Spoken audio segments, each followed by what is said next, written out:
Une seule vidéo a détruit une décennie de confiance. Regardez comment Charles a transformé son chagrin d'amour en une justice froide et calculée. Les néons du cabinet d'expertise comptable bourdonnaient d'un son grave et régulier qui aidait généralement Charles à se concentrer. Mais ce soir, il avait l'impression qu'il vibrait à l'intérieur de son crâne. Il était 21h, un vendredi. La plupart des hommes de son âge, 34 ans, mariés, casés, en étaient déjà à leur deuxième bière dans un bar ou assis sur un canapé avec leur femme. Charles fixait un tableur qui refusait de s'équilibrer. Il faisait ça pour Juliette. Il faisait ça pour la maison avec la véranda panoramique et le fonds de pension qui leur permettrait un jour de parcourir le monde. Ou du moins, c'est ce qu'il se disait. Lorsqu'il gara enfin son pick-up dans l'allée de leur maison de banlieue dans les Yvelines, la maison était plongée dans l'obscurité, à l'exception de la lumière du porche. Juliette dormait déjà, ou faisait semblant. La tension montait depuis des mois. Ce n'était pas qu'ils se disputaient, c'était qu'ils ne se parlaient plus. Charles était celui qui subvenait aux besoins, le type qui s'assurait que le prêt immobilier était payé et que les voitures étaient révisées. Pour Juliette, il était devenu d'un ennui mortel. Elle voulait le garçon qu'elle avait rencontré à l'université, celui qui restait éveillé jusqu'à 3 heures du matin pour parler de tout et de rien. Elle ne voulait pas de l'homme qui s'endormait à la moitié d'un film sur Netflix parce qu'il avait une réunion à 6 heures du matin. Une semaine plus tôt, il y avait eu une fête. Elle était organisée par Romain, le meilleur ami de Charles depuis le CE2. Romain, Thomas et Charles formaient un trio. Ils avaient assisté au mariage les uns des autres, s'étaient entraidés pour déménager et partager un millier de blagues entre eux. Charles avait désespérément voulu aller à cette fête, mais un audit massif se profilait. « Vas-y, Jus », avait dit Charles en lui embrassant le front tout en attrapant sa mallette. « Je dois rester tard. Bois un verre pour moi. Dis à Romain et Thomas que je me rattraperai le week-end prochain. » Elle l'avait regardé avec un mélange de pitié et de frustration. « Tu passes ton temps à te rattraper auprès des gens, Charles. Essaie peut-être d'être présent, pour une fois. » Elle était partie. Il avait travaillé. Il n'y avait pas prêté plus d'attention que cela. Mais vint ensuite le mardi suivant la fête. Charles était assis dans son bureau à la maison quand son téléphone vibra. C'était un message provenant d'un faux compte sur Instagram. Pas de photo de profil, pas d'abonnés, juste un lien vers un dossier cloud privé et un message. Tu devrais voir ce qui se passe quand tu n'es pas là. Bourreau de travail. Le cœur de Charles frappa un coup sourd et étrange contre ses côtes. Il cliqua sur le lien, s'attendant à une blague ou à un virus. Au lieu de cela, un fichier vidéo se chargea. L'image était tremblante, de toute évidence filmée avec un smartphone par quelqu'un debout dans un couloir. L'audio était saturé par les basses étouffées d'une fête en bas. Dans le cadre, il vit l'arrière de la tête d'une femme. Il connaissait ses cheveux. Il connaissait cette robe. Il la lui avait achetée pour leur dernier anniversaire de mariage. C'était Juliette. Elle riait, adossée à l'encadrement d'une porte. Mais elle n'était pas seule. De chaque côté d'elle se trouvaient Romain et Thomas, ses frères, ses meilleurs amis. Ils lui murmuraient des choses, et elle se penchait vers eux, le visage rougi par bien plus que du vin. Dans la vidéo, Thomas regarda vers la caméra, eut un sourire en coin, puis poussa la porte de la chambre. Juliette les suivit à l'intérieur. La porte se referma avec un déclic et la personne qui filmait laissa échapper un sifflement bas et moqueur avant que la vidéo ne coupe au noir. Le silence qui s'ensuivit dans le bureau de Charles fut assourdissant. Il ne cria pas. Il ne cassa rien. Il resta simplement assis là, à fixer l'écran noir de son téléphone. Ses mains devinrent froides, puis engourdies. Il avait l'impression que toute sa réalité, les 10 dernières années de sa vie, avait été un film qu'il avait regardé dans la mauvaise langue. Il avait travaillé pour elle. Il leur avait fait confiance. Il regarda la vidéo encore et encore. Il chercha une raison d'en douter. C'était peut-être une blague. Peut-être qu'ils entraient juste là pour discuter. Mais la façon dont Juliette les regardait, avec une étincelle d'excitation qu'il n'avait pas vue depuis des années, lui disait tout ce qu'il avait besoin de savoir. 1 heure passa. Il entendit la porte du garage s'ouvrir. Juliette rentrait de son cours de yoga. Il l'entendit fredonner en posant ses clés sur le comptoir. D'habitude, il serait descendu lui demander comment s'était passée sa journée. Ce soir, il resta dans le noir. Quand elle entra enfin dans le bureau pour voir pourquoi les lumières étaient éteintes, elle sursauta. « Mon Dieu, Charles, tu m'as fait peur. Pourquoi es-tu assis ici dans le noir ?» Charles ne leva pas les yeux. Il sentit une vague de nausée l'envahir. C'était la femme avec qui il partageait son lit depuis 7 ans. « J'ai vu la vidéo, dit-il. Sa voix sonnait comme si elle appartenait à un étranger. Elle était plate, dénuée de la chaleur dont il faisait habituellement preuve. Juliette se figea.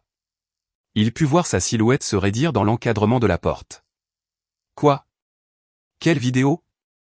De quoi parles-tu » Charles leva enfin les yeux.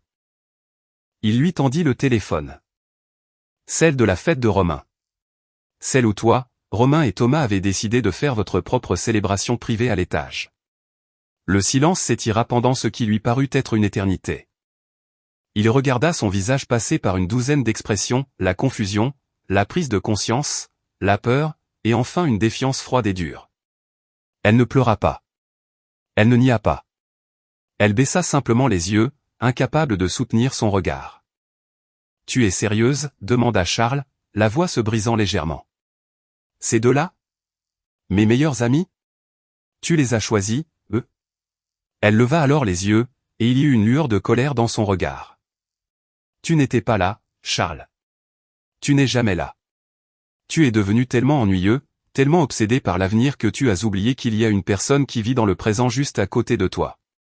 Romain et Thomas, eux, ils écoutent vraiment. Ils me donnent l'impression d'être en vie.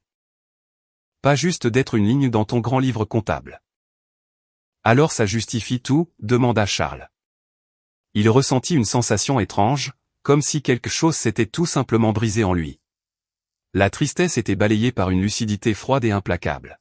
« Parce que j'ai travaillé pour nous offrir une vie, tu as décidé de la détruire avec les personnes en qui j'avais le plus confiance. » C'était l'histoire d'une nuit, murmura-t-elle, bien que la défiance s'estompait pour laisser place à la réalisation de ce qu'elle avait perdu.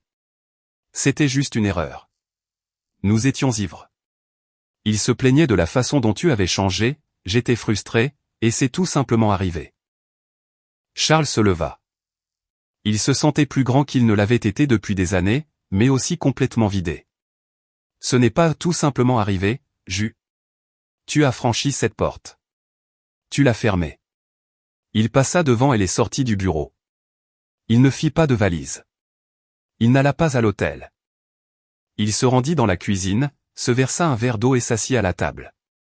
Juliette le suivit, commençant à sangloter maintenant. La gravité de la situation la frappait enfin. Elle commença les excuses, les « je t'aime », les « on peut arranger ça ». Charles n'en entendit pas un mot. Son esprit était déjà en marche. Il n'était pas un génie, et il n'était pas un homme violent. Il était comptable. Il savait comment tracer les choses. Il savait comment trouver les erreurs dans un système. Et en ce moment précis, il voyait 3 erreurs majeures dans sa vie, Juliette, Romain et Thomas. Il réalisa que s'il partait maintenant, s'il divorçait simplement et s'en allait, il gagnerait. Ils continueraient leur vie, et il serait l'homme brisé laissé sur le carreau. Il n'allait pas laisser cela se produire. Il allait prendre son temps. Il allait voir jusqu'à quel point cette trahison allait. Et ensuite, il allait équilibrer les comptes. « Va te coucher, Juliette, dit-il sans la regarder. « Charles, je t'en prie. »« Va te coucher, répéta-t-il. J'ai besoin de réfléchir. » Cette nuit-là, Charles ne dormit pas. Il s'assit dans le salon, faisant défiler des années de photos sur son ordinateur portable. Il vit Romain à leur mariage, portant un toast sur la loyauté. Il vit Thomas les aidant à peindre cette même cuisine.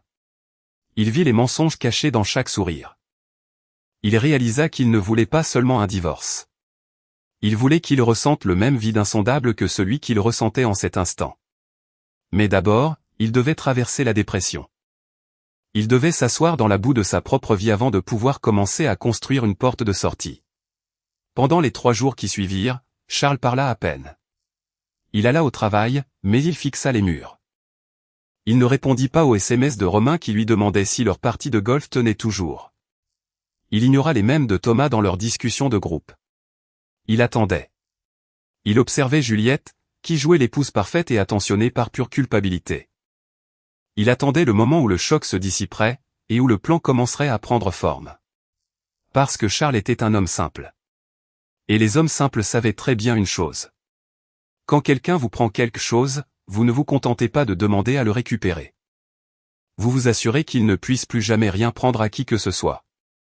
Le soleil du lundi matin ressemblait à une insulte. Il était brillant, joyeux, et complètement indifférent au fait que le monde de Charles s'était effondré un vendredi soir.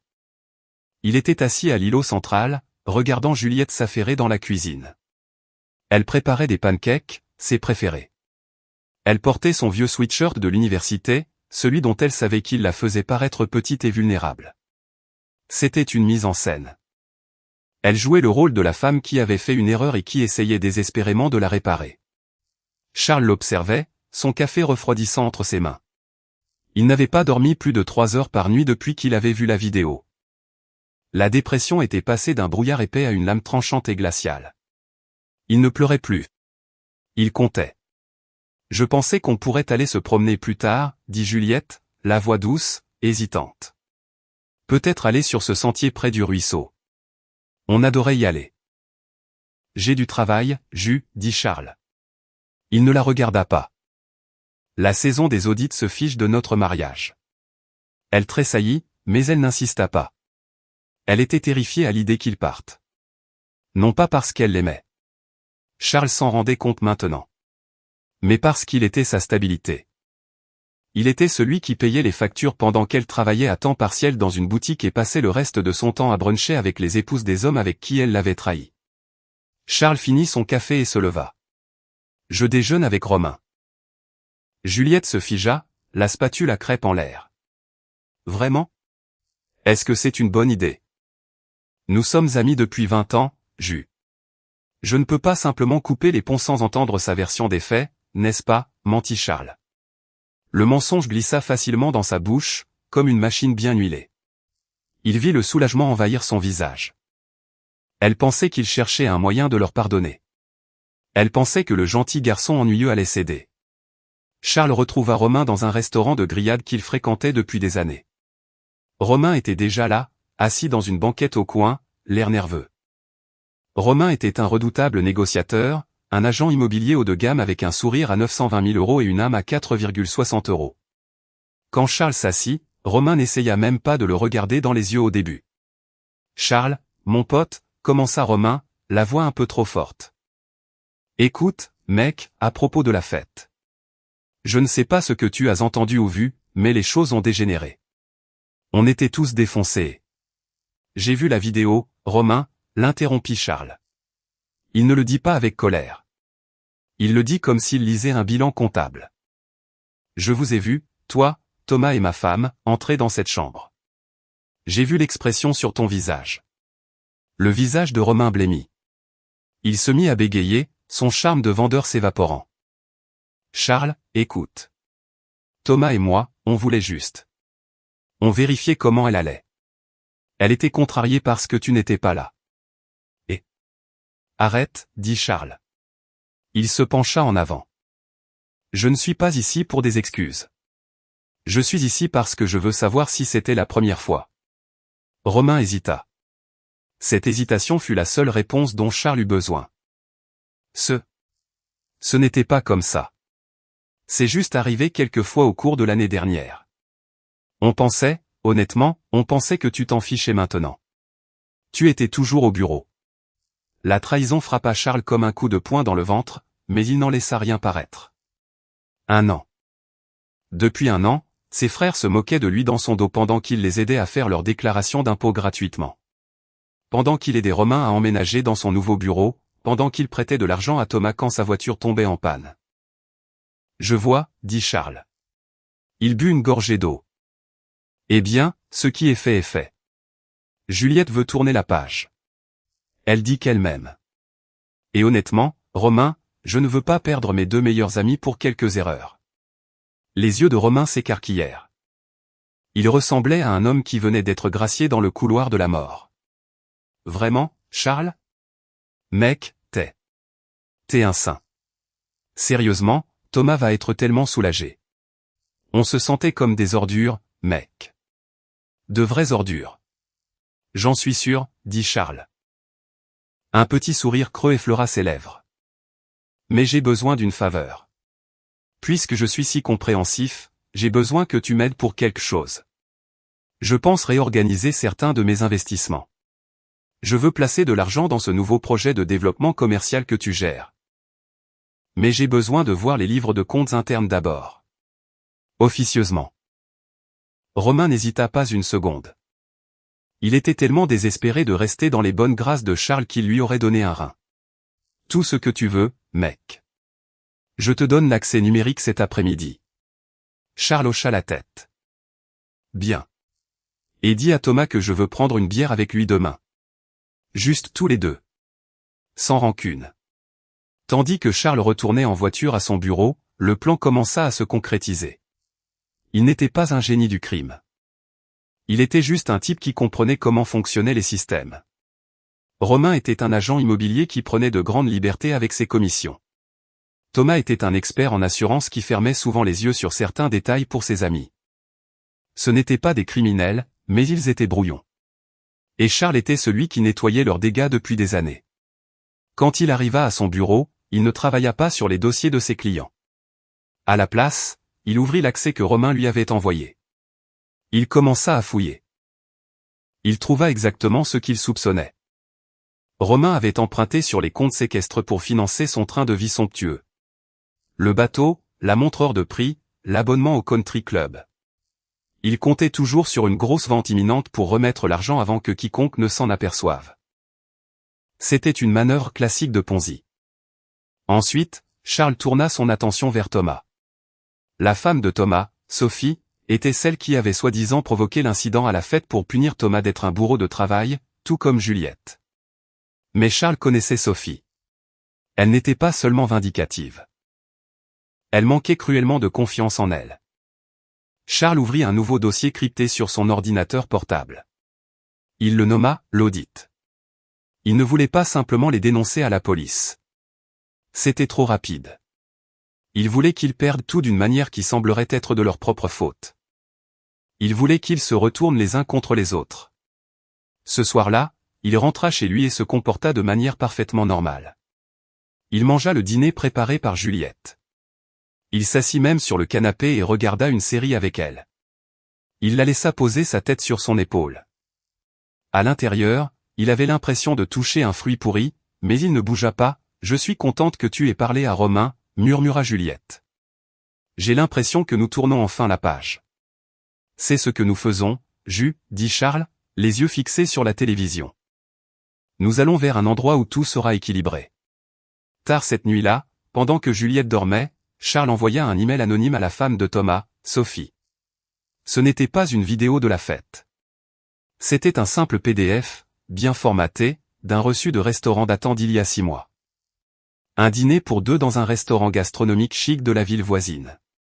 La date correspondait à une nuit où Thomas avait dit à Sophie qu'il travaillait tard avec Romain. La carte de crédit utilisée appartenait à Romain. Charles savait que Sophie reconnaîtrait le restaurant. C'était là que Thomas l'avait demandé en mariage, et il savait qu'elle se demanderait pourquoi Romain payait un dîner romantique pour son mari et une autre femme. Charles n'était pas cette femme. Juliette l'était.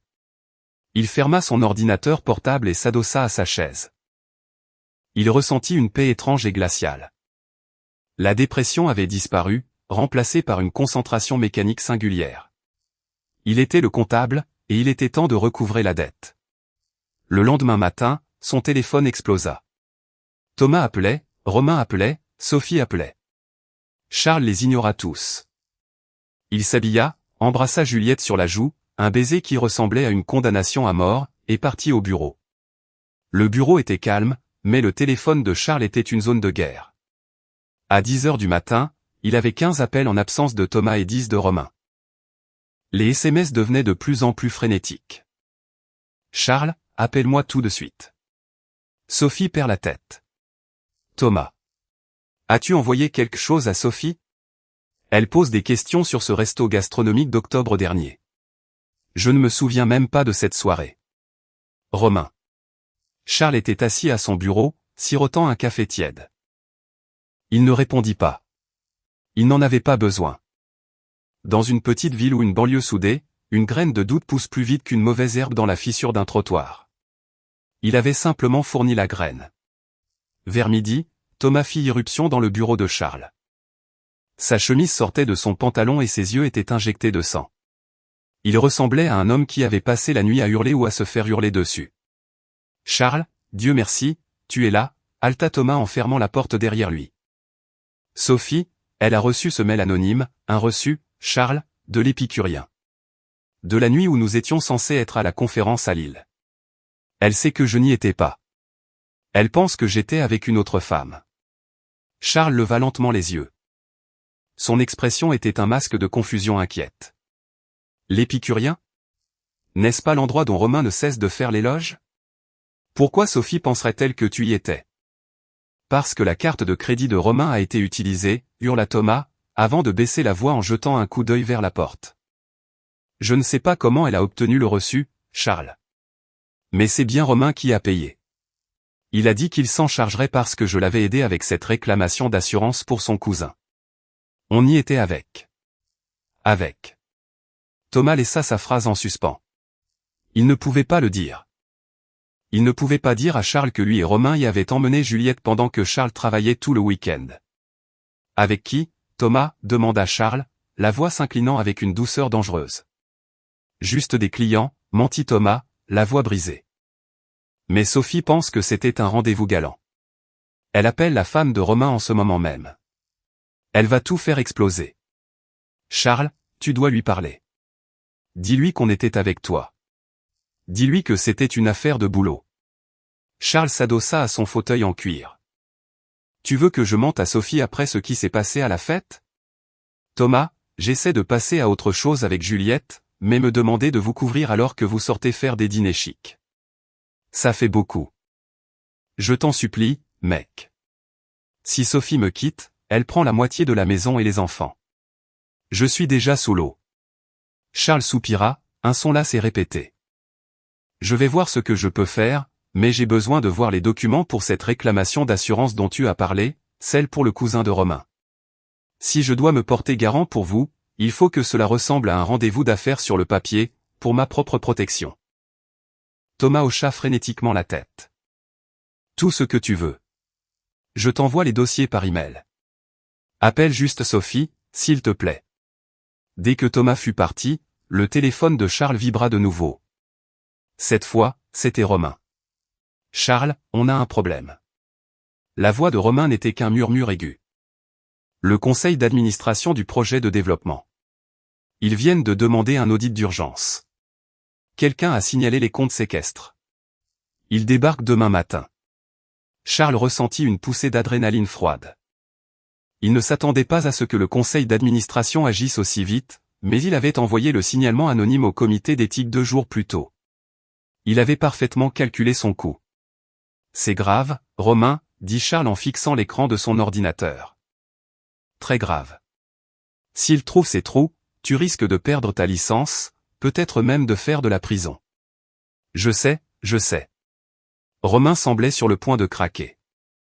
J'ai juste besoin de 48 heures pour transférer des fonds de mon compte personnel afin de couvrir l'écart, mais la banque bloque le transfert à cause du montant. Charles, tu es comptable. Tu connais les portes dérobées. Peux-tu m'aider à contourner le blocage juste pour 2 jours? C'est risqué, Romain, dit Charles. Mais tu es mon meilleur ami. Envoie-moi tes identifiants de connexion et les numéros de compte. Je vais voir si je peux reclasser le transfert en remboursement de prêt professionnel. Ça pourrait passer inaperçu. Tu me sauves la vie, Charles. Je ne sais pas ce que je ferais sans toi. Je sais exactement ce que tu fais, Romain, murmura Charles après avoir raccroché. Ce soir-là, l'atmosphère à la maison était étouffante. Juliette faisait les 100 pas dans le salon, son téléphone serré dans la main. Elle était pâle, ses yeux se dardant vers Charles à chaque fois qu'il bougeait. Sophie m'a appelé, dit Juliette, la voix tremblante. Elle pleurait. Elle m'a demandé si je savais où était Thomas en octobre dernier. Elle avait l'air de se douter de quelque chose, Charles. Charles ne leva pas les yeux du livre qu'il lisait. Ah oui? Eh bien, Thomas est passé me voir aujourd'hui. Il avait l'air plutôt secoué. Je lui ai dit que j'essaierais de l'aider, mais honnêtement, les mensonges commencent à s'accumuler, n'est-ce pas? Juliette s'assit sur le pouf, les épaules affaissées. Charles, peut-être devrions-nous simplement déménager ailleurs. Recommencer à zéro, loin de tous ces drames, loin de Romain et Thomas. Charles la regarda enfin. Il vit la peur dans ses yeux. Pas la peur de le perdre, mais la peur d'être découverte. Elle voulait fuir avant que le château de cartes ne s'effondre. C'est amusant que tu dises ça, dit Charles. Il se leva et alla dans la cuisine, pour revenir avec un dossier. Un chasseur de tête m'a appelé la semaine dernière. Un cabinet à Aix-en-Provence, pour un poste d'associé principal, avec un salaire doublé. Ils veulent que je commence dans un mois. Les yeux de Juliette s'illuminèrent d'un espoir désespéré. La Provence, Charles, c'est parfait. On pourrait laisser tout ça derrière nous. On pourrait redevenir nous-mêmes. Je leur ai déjà dit que j'acceptais l'entretien, dit Charles. Mais il y a beaucoup à faire ici d'abord. Nous devons vendre la maison. Nous devons régler les comptes. Et je dois m'assurer que mes amis manquent de rien avant de partir. Il lui sourit. C'était le premier vrai sourire qu'il lui adressait depuis une semaine, et, il laissa échapper un ricanement, cela la terrifia, bien qu'elle ne sût pas pourquoi. Au cours des 3 jours suivants, Charles travailla avec la précision d'un chirurgien. En utilisant les identifiants de connexion que Romain lui avait fournis, Charles ne contourna pas les alertes bancaires. Au lieu de cela, il déclencha intentionnellement une alerte secondaire auprès du fisc, faisant croire que Romain tentait de blanchir de l'argent pour le cacher de l'audit à venir. Il ne vola pas un centime. Il transféra simplement l'argent de Romain sur un compte d'attente qui nécessitait une autorisation légale pour y accéder. Romain était désormais concrètement bloqué, incapable d'accéder à ses propres fonds, alors même que le conseil d'administration débarquait dans son bureau. En même temps, Charles examina les dossiers d'assurance que Thomas avait envoyés. Il découvrit 3 cas de surfacturation flagrante sur des réclamations que Thomas avait traitées pour l'agence immobilière de Romain. C'était de la petite fraude, le genre qui passe généralement inaperçu, à moins qu'un expert ne tire sur la corde. Charles tira sur la corde. Il compila un rapport professionnel soigné et l'envoya au directeur régional de la compagnie d'assurance, en le présentant comme un signalement d'anomalie interne de routine provenant d'un auditeur externe. Vint ensuite le coup de grâce porté à leur amitié. Charles invita Romain et Thomas dans un bar, un endroit sombre et miteux où ils ne seraient pas reconnus.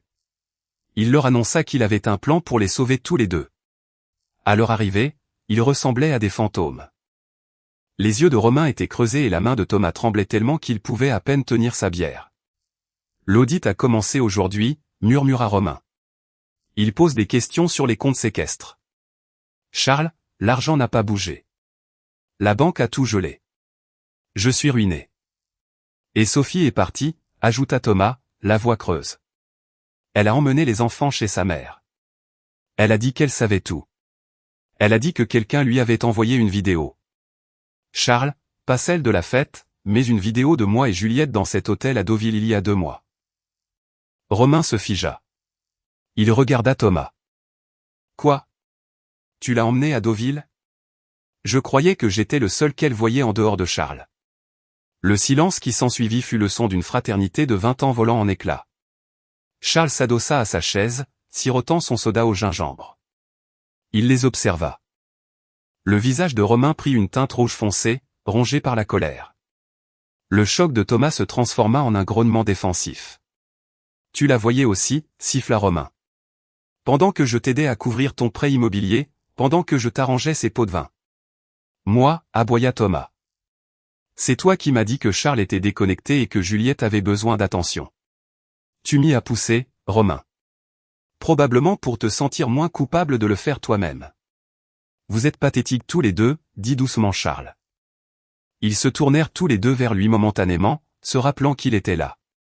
Charles, mec, on est désolé, commença Romain, la voix brisée. On ne voulait pas, moi, je ne suis pas désolé, dit Charles. Il se leva. Je suis équilibré. Il plongea la main dans sa poche et en sortit 2 enveloppes. Il les posa sur la table. Romain, dans la tienne se trouve la confirmation que le fisc a été informé de tes tentatives de transfert. Le conseil d'administration aura le rapport complet d'ici demain matin. Thomas. Dans la tienne se trouve l'avis de licenciement de ton cabinet. Ils ont reçu le rapport de fraude cet après-midi. Charles les regarda tous les deux. Il ne ressentait plus la dépression. Il se sentait léger. « Vous étiez mes meilleurs amis, dit Charles. Et elle était ma femme. Vous pensiez tous que j'étais trop ennuyeux pour m'en apercevoir, trop occupé par le travail pour voir ce qui se passait sous mon nez. Mais le propre d'un comptable, c'est de remarquer chaque décimale. Et vous trois, le compte n'y est tout simplement pas. » Il sortit du bar sans se retourner. Lorsqu'il arriva chez lui, la maison était plongée dans l'obscurité. Juliette était dans la chambre, faisant ses valises pour le déménagement en Provence qu'elle pensait être leur nouveau départ. Charles alla dans la chambre d'Amy. Il lui restait une dernière partie de l'audit à terminer. La maison était déjà vendue. Il avait signé les papiers l'après-midi même, pendant qu'elle était à la salle de sport. L'argent était déjà sur un compte privé auquel elle ne pouvait pas toucher. Demain, il partait pour la Provence. Mais un seul d'entre eux avait un billet. Le matin du déménagement avait une saveur différente. La maison, autrefois remplie de la chaleur d'une décennie de souvenirs, n'était plus qu'une coquille vide au parquet résonnant, remplie de cartons empilés. Charles se tenait au centre du salon, regardant le soleil ramper sur le parquet qu'il avait lui-même ciré chaque été. Juliette était à l'étage, inspectant frénétiquement les placards pour s'assurer qu'il n'avait rien oublié. « Charles, as-tu vu ma boîte à bijoux ? Celle avec les perles » cria-t-elle, sa voix résonnant dans les escaliers. Elle semblait essoufflée, excitée. Une femme convaincue qu'elle fuyait un navire en plein naufrage pour une nouvelle vie sous le soleil du sud de la France. « Elle est dans le pick-up, Jus, répondit Charles. Sa voix était posée, presque rythmée. Tout ce qui est important est déjà dans le pick-up. Il ne mentait pas. Ses vêtements, ses documents légaux, l'argenterie de sa grand-mère, et le disque dur contenant la moindre preuve qu'il avait rassemblé étaient tous entassés dans l'habitacle de son pick-up gris métallisé. Le reste, les meubles, l'électroménager lourd, les cadeaux de mariage, restaient sur place. Il avait vendu la maison meublée à un jeune couple qui cherchait à s'installer rapidement. Juliette l'ignorait. Elle pensait que les déménageurs allaient arriver plus tard dans l'après-midi. Juliette descendit les escaliers vêtue d'un t-shirt aux couleurs de la Provence qu'elle avait acheté en ligne.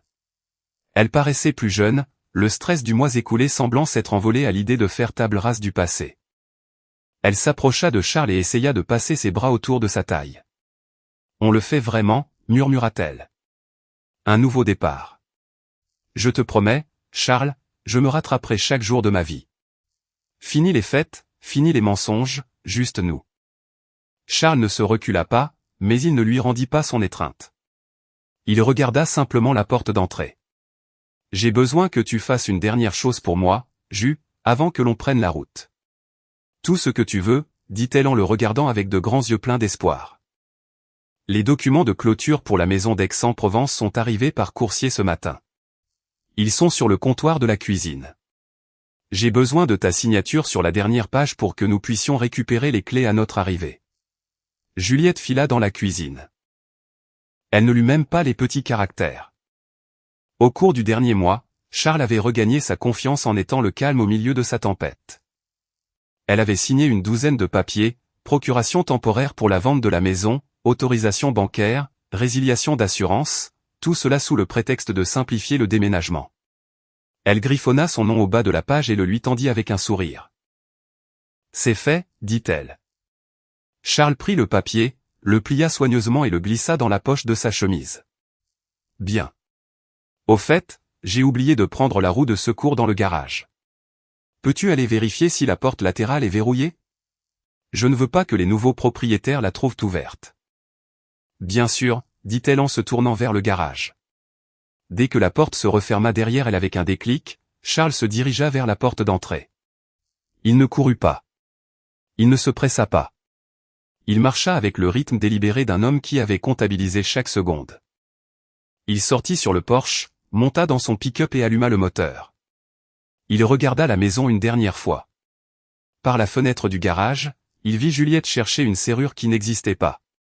Il avait retiré la poignée intérieure ce matin-là. Il lui faudrait quelques minutes pour réaliser qu'elle était coincée dans le sas d'entrée et quelques minutes de plus pour contourner par l'arrière-cour. Charles passa la première et sortit de l'allée. Alors qu'il atteignait le bout de la rue, son téléphone vibra. C'était une notification de sa banque.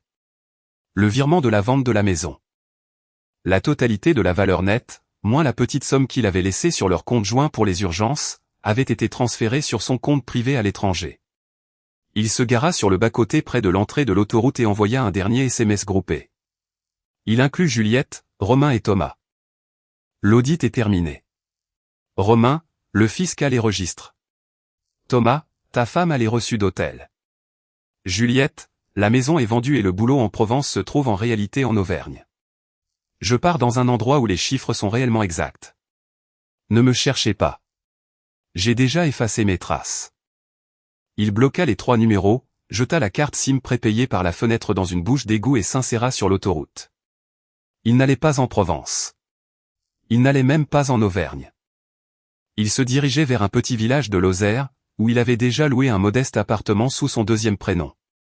Il avait assez d'argent pour vivre confortablement pendant 3 ans sans travailler un seul jour. De retour dans les Yvelines, le silence de la maison vide fut brisé par les cris de Juliette. Elle avait finalement réussi à sortir du garage, seulement pour trouver l'allée vide, et la maison dépouillée de tout ce qui en faisait un foyer. Elle courut vers le comptoir de la cuisine, cherchant les documents de clôture. Elle trouva un simple post-it là où les papiers s'étaient trouvés. Tu as dit que j'étais ennuyeux parce que je ne me souciais que de l'avenir. J'espère que tu apprécieras le présent. Les nouveaux propriétaires arrivent à 16 heures. Tu as 2 heures pour partir. Au même moment, à l'autre bout de la ville, Romain était assis dans son bureau luxueux lorsque 2 agents de la brigade financière franchirent la porte avec un mandat. Son meilleur ami avait fourni la feuille de route exacte dont ils avaient besoin pour retrouver les fonds séquestres manquants. Dans un petit appartement à 2 rues de là, Thomas était assis sur un matelas posé à même le sol, fixant un avis officiel de faute professionnelle de la commission de contrôle des assurances. Sa carrière était terminée. Sa famille était partie. Charles conduisit à travers la nuit. Le poids énorme qui pesait sur sa poitrine depuis la nuit de la fête avait disparu. Il se sentait léger. Il se sentait équilibré. Il regarda la vaste route dégagée devant lui. Il n'était pas un héros et il n'était pas un méchant. Il était juste un homme qui avait appris que dans la grande équation de la vie, il faut soustraire les choses qui n'ont pas leur place avant de pouvoir vraiment commencer à additionner. Alors que le soleil commençait à se lever sur les plaines, Charles alluma la radio. Pour la première fois depuis des années, il ne pensa ni au passé ni à l'avenir. Il se contenta de conduire. Cette histoire est un rappel brutal que les personnes silencieuses sont souvent celles qui en voient le plus. Charles n'était pas un génie avec un sombre dessein. C'était un homme poussé à bout, qui a utilisé les outils qu'il connaissait le mieux, la logique et l'organisation, pour reprendre sa vie en main. La trahison a un prix. Et parfois, la facture tombe au moment où l'on s'y attend le moins. C'est une leçon de respect. Ne confondez jamais la gentillesse d'une personne avec de la faiblesse.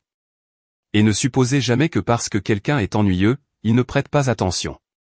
J'espère que vous avez apprécié ce voyage dans la froide réalité d'une vie rééquilibrée. À la prochaine fois, restez vigilants et gardez vos comptes en ordre. Au revoir pour l'instant.